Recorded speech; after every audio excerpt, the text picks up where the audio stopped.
why did companies stop funding pensions for workers?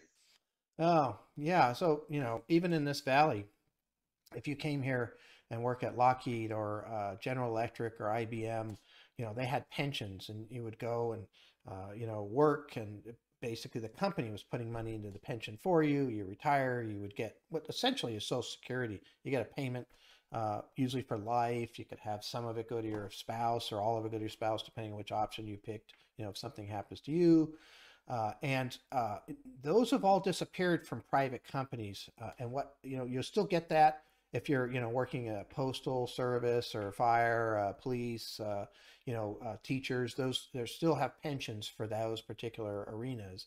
But the private company pensions have disappeared. The reason that this disappeared is pretty basic. I mean, people are living a lot longer than expected.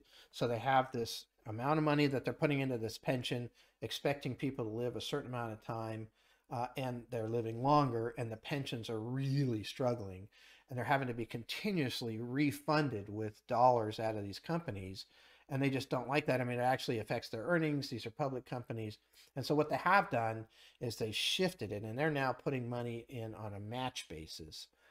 And some of the matches are really aggressive and amazing, but you put X amount into your 401k and the company will match a certain percentage of that or all of it, or depending on what the company's rules are. And so now we're starting to see big 401ks that are now, replacing the pension.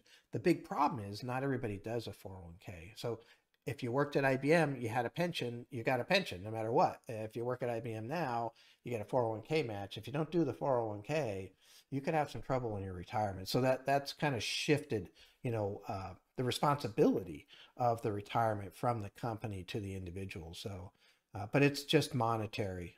There's an awful lot of pensions that are kind of underwater where they have so much money going out because everybody's living longer than expected. So, which is a good thing. But if you're a pension, administrator, it can be a bit of a challenge.